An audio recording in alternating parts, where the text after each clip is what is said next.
ஐரோப்பியர் வருகை. வணிகர்களாக வந்தவர்கள் ஆட்சியாளர்களானார்கள். வரலாற்றின் திசையை மாற்றிய ஒரு புதிய யுகம். இந்திய தேசிய இயக்கத்தை முழுமையாக புரிந்து கொள்ள வேண்டுமென்றால் அதன் வேர்களை நாம் 15ஆம் நூற்றாண்டு வரை தேட வேண்டும். அந்த காலகட்டத்தில்தான் இந்த துணைக் கண்டத்தில் ஒரு புதிய கதையின் முதல் பக்கம் திறந்தது. ஐரோப்பியர்களின் வருகை. இது வெறும் புவியியல் கண்டுபிடிப்பு மட்டுமல்ல. இது இந்திய வரலாற்றில் மிகப்பெரிய திருப்புமுனை என வரலாற்று ஆய்வாளர்கள் ஒருமனதாக கருதுகின்றனர்.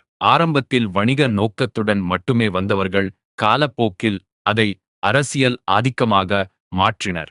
பிறகு அது முழு இந்தியாவையும் கட்டுப்படுத்திய காலனித்துவ ஆட்சியாக உருவெடுத்தது. இந்த மாற்றத்தின் விளைவாக இந்தியாவின் பொருளாதாரம், அரசியல் அமைப்பு, சமூக வாழ்க்கை, கலாசாரம் என அனைத்திலும் ஆழமான மாற்றங்கள் நிகழ்ந்தன. மசாலா செல்வம். ஐரோப்பாவை வசீகரித்த இந்திய கொடை. ஐரோப்பியர்களை இந்தியா நோக்கி இழுத்த காந்தம் என்னவென்று தெரியுமா? அது இந்தியாவின் இயற்கை வளங்களும் கைத்தறி திறமைகளும் தான். அவர்கள் வாழ்ந்த கண்டத்தில் கிடைக்காத பொருட்கள் நம் மண்ணில் இயல்பாகவே விளைந்தன.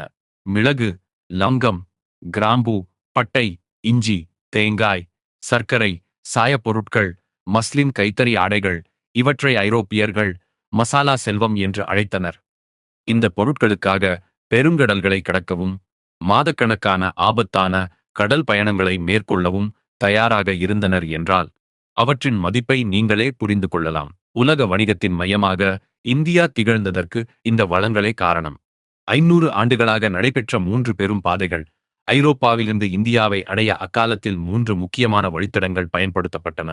முதலாவது மத்திய ஆசிய வழி. இந்த மூன்றிலும் மிகவும் பழமையான பாதை என வரலாறு கருதுகிறது.